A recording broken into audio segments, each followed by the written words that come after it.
out what girl he wanted. Andre would come to me, tell me what girl the recruit wanted, and I would tell the girl, and she would say her price. I would tell him. He would say, okay, give me the money. I pretty much would sometimes hand it to them. Sometimes he'd give it to him, and that was just it. He would take them into another room, and her and the recruit would do what they did behind closed doors. Outside the Line spoke with Katina Powell, a self-described former escort who says in her book, Breaking Cardinal Rules, that she helped organize nearly 24 on-campus parties involving strippers, stacks of money, and sex with escorts. Those parties, Powell says, were mainly designed to lure high school-age basketball recruits to sign with Louisville. Allegations that have since sparked both a criminal and NCAA investigation. Stephen A., after these new revelations from Outside the Line, should Rick Pitino lose his job? We need to hear more evidence. We need to hear more facts as it pertains to how directly involved he was. But I am willing to say this does not look very good for him. He appears to be in trouble. And considering what, albeit for an entirely different reason, how Larry Brown has been stained, a Hall of Fame coach, how he has been stained, I don't know how you get around this not stopping at the footsteps of Rick Pitino. Do I believe it's plausible and possible that he did not know? Yes, I do. You're the head coach of a program. That does not mean that you're aware of what boosters and others decide to do in terms of sliding money to folks to engage in salacious activity or whatever word that you want to use. When it comes to women on campuses, in terms of strippers and the like and what have you, anybody who wants to sit here with blindfolds on and act like this is not something that has happened on a lot of college campuses, good luck with that. I got some swamp land in New Jersey to sell you. That's just ridiculous. The stuff like this, I'm not saying to this degree where people are being paid or anything happens. I'm not saying to that degree. But when you are a college recruit and you are coming to campus, is it beyond the pale to arrive on campus and see a bunch of ladies there to sit there and tell you this is a very attractive university and this is someplace that you might want to come to? No, that is not beyond the pale. Certainly these actions might be, but that much is not. What I will say, however, is this. The buck stops with Rick Pitino. The buck stops with him. You're the head of the program, and even though you didn't know, if you didn't know, it's because you didn't want to know. It's because you basically said, I want nothing to do with this. Make sure it's not connected to me. I don't want to find out. Don't tell me anything. There's just no other way you can dissect this. Not to mention the fact that it's not just Rick Pitino who should be under fire.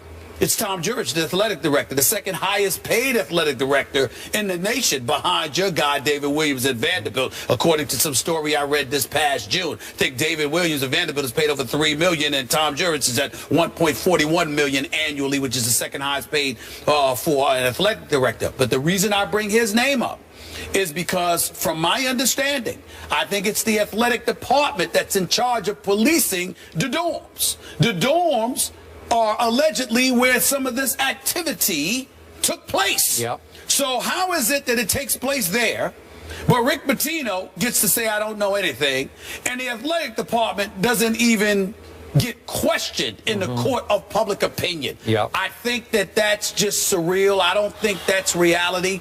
I think reality demands that Rick Pitino answer to some degree for this because, again, he's the head of the program, and I think the athletic department has to answer for this as well. This looks incredibly bad.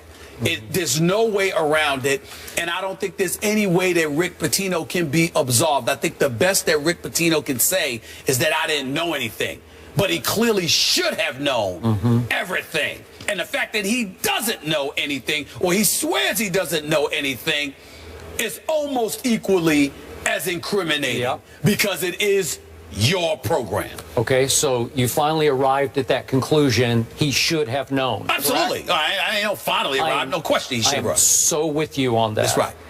I've been covering college sports, looking into scandals dating all the way back to 1985's death penalty scandal at Southern Methodist University in Dallas, Texas. And what I came to realize back in the 80s is that if you are the CEO of a major program at a major institution, such as basketball is at Louisville, you are responsible for any and everything that would happen beneath you. And back to your point about, is it plausible that he knows nothing, as he said, what was Pitino's quote? Not myself, not one player, not one trainer, not one assistant, not one person knew anything about any of this. That's the quote from Rick Pitino. Is that plausibly true?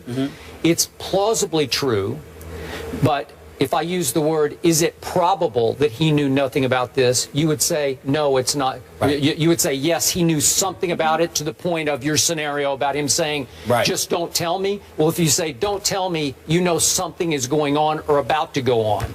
So, look, this was a graduate assistant coach who left the school in 2014 and is now an assistant coach at the University of Missouri, Kansas City, though Andre McGee is now on paid leave as they investigate further into what exactly happened and what his responsibility was in all that went on at Louisville. But my point to you is, if you are the head of the basketball program, you are the CEO, you have to know. Because it's hard for me to believe that McGee, even as a graduate student, flew completely solo here, that he acted completely independently of his head coach. And what was her quote, Katina Powell's quote? She says that McGee told her that I said, does Pitino know anything about this? And McGee said, he's Rick, he knows about everything. Well, I'm pretty sure he would know about everything that goes on in that program. Now we're back to the Belichick-Patriots issue. Is it possible Belichick knew nothing about inflation, deflation? It's hard for me to believe, because he's the CEO. He knows every minute detail, and it's the same with Rick Pitino here. Well, let's take this a step further, since we're on this subject, and we're going to hit it. Let's hit it. If this were John Calipari, would he be able to get away with saying he knew nothing? I don't think that's the case. I don't think that anybody would look at John Calipari and be like, yeah, you knew nothing. Come on now. That's number one. Number two, Richard Pitino, the coach of Rick Pitino, goes on the record, and I think the son, who now coaches at Minnesota, and he came to the defense of his father, stating, quote, I can guarantee you my dad knew nothing. On one hand, let me say this. I want to applaud Richard Pitino for coming to the defense of his dad. Any son with a good father should do that. Sure. So I'm not faulting him. Yeah. But in his case, I would also advise, I don't know how wise it is for him to do that, because remember, he was an assistant at Louisville from 2007 to 2009, went away for a year, and then came back around the time this was happening as the associate head coach. So you were around too when this happened, and now that will make people start asking you questions about what the hell is going on in Minnesota. So he might want to pump his brakes with that. Yeah. I'm just saying, in the end, what it comes down to is this. I respect the hell out of Rick Pitino and what he has accomplished. As a basketball coach. Okay. But big-time coaches at big-time programs don't get away with imitating Ronald Reagan, one of our great presidents from the 80s, when plausible deniability. I agree. Or Oliver Northwood, I don't recall, Lord knows how many times. I mean, he put Richard Sherman, I'm sorry, not Richard Sherman, put Marshawn Lynch to shame with, I'm just here so I don't get fined. I mean, Oliver North in the 80s, I don't recall. I don't know how many times he said I don't recall on Capitol Hill. I really don't know. So all I'm trying to say is that when you are the big-time coach of a big-time program, you don't get to sit there and say, I knew nothing, and get away with that. Because in the end, we're going to look at you and say, you should have known something. And in Larry Brown's case, let's remember, Larry Brown has categorically denied being aware of the situation involving him at SMU. But why he got penalized and suspended for those 9 games is because they also said you should have known. Yep. And that's a new mandate that's come down by the NCAA that didn't exist back decades ago. But now the onus is on the coaches and the heads of programs, even more so than ever before. So maybe Rick Pitino didn't know. But if he didn't know, in all likelihood, It's because he didn't want to know. Okay. Either way, all right, he doesn't get to get away with it. He doesn't get to get away. Right. And neither can we allow the excuse that you brought up early on, and I get where you're coming from. Is this going on at other programs? You're right. But you can't use the everybody's doing it excuse. I totally agree. You're caught. No, I'm just saying the only reason I brought that up is because you're listening and you're watching TV and listening to radio, and everybody's incredulous as to, oh, this is going on.